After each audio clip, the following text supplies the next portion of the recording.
大家好，今天要跟大家开箱惠利牌10人份瓦斯煮饭锅。10人份瓦斯煮饭锅体积小，携带方便。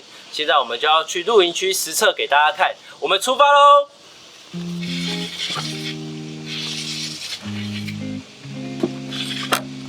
！10人份瓦斯煮饭锅呢，是惠利牌第一台研发的2用锅，它可以同时兼具煮饭跟炒菜的功能哦。如果你要外出露营啊，在渔船上面要使用的话，都是非常的方便。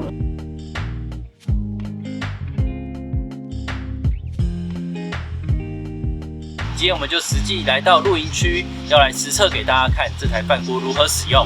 携带一个10人份瓦斯煮饭锅，一个4公斤的瓦斯桶，一条瓦斯专用皮管及2个管束，一个低压调整器。请使用280毫米水柱的低压调整器，以及一个10字螺丝起子，即可外出使用。10人份瓦斯煮饭锅上锅可用来煮饭，底座加上炉架可当瓦斯炉使用，用来炒菜，一锅2用真方便。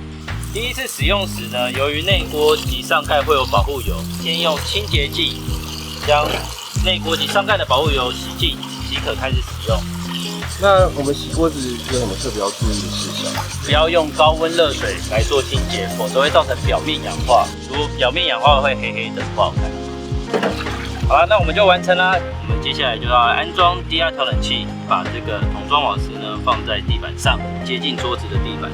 低压调整器的安装方式呢，瓦斯桶的出口地方跟低压调整器螺纹的地方组合在一起，逆时针转式锁紧，顺时针转式松开。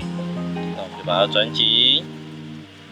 好，转紧后呢，我们接下来就要来装上我们的瓦斯皮管啦。使用瓦斯专用的皮管，不要把家里随便的水管都拿来使用啦。OK， 那我们就把皮管跟调整器的插管处呢，把它接上。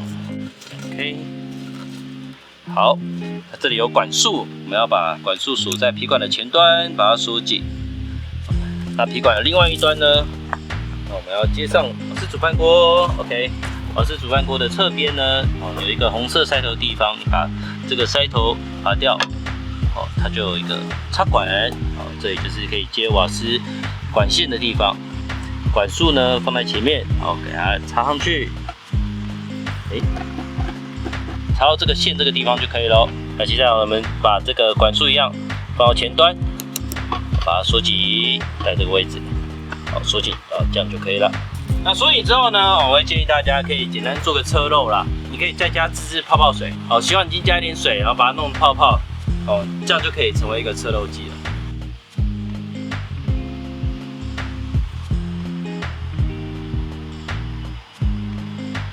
现在已经一桌丰盛的菜肴摆在桌上，要提醒大家，瓦斯煮饭锅放置处呢需要水平稳固，如果放置不平的话呢，可能会导致烧焦或煮不熟。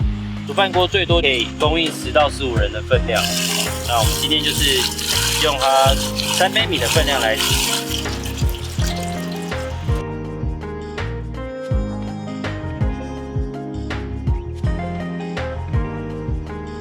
好，那我们现在就要开始煮饭喽。首先呢，先转开桶装瓦斯开关，转开之后呢，小把手开关，把它转到水平面，然后再按下点火按键。注意第一次使用的时候呢，由于管线内都有空气，可能会有母火点不着的状况，就多按几次点火，直到母火点着。OK， 我们就可以开始按下炊饭按键。按下炊饭按键时呢，要确认里面的主火都有点着。这里有炉火检视孔，可以从这个检视孔确认是不是火都有点着。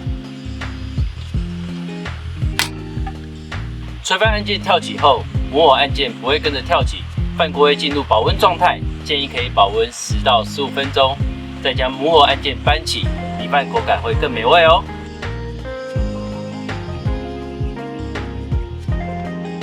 现在我们要开始煮菜，将点火按键按下，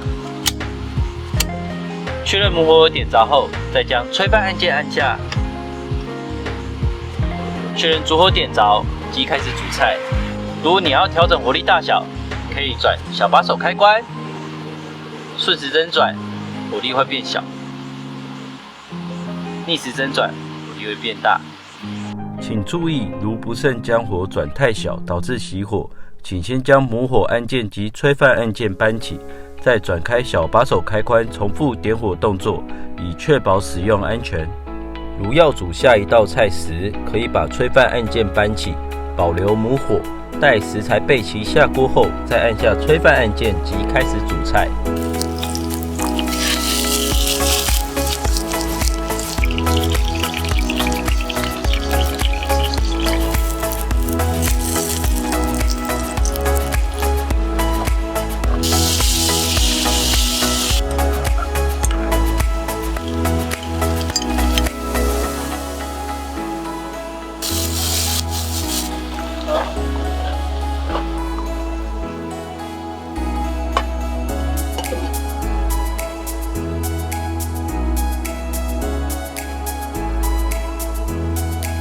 哇，我们今天就用这一个10人份瓦斯煮饭锅完成5道菜及1锅饭，看起来非常的美味。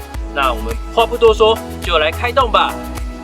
使用完毕后，务必确认所有按键复位关闭，小把手开关呈垂直向关闭，并确认桶装瓦斯开关关闭。这是去露营地实测10人份瓦斯煮饭锅，真的非常好用。煮饭时间只要13分钟，再炒几道菜，一桌美味的饭菜就在你眼前。如果有在露营或者有在渔船上工作的朋友，10人份瓦斯煮饭锅绝对是你3餐的好伙伴。那我们今天的实测就到这喽，拜拜。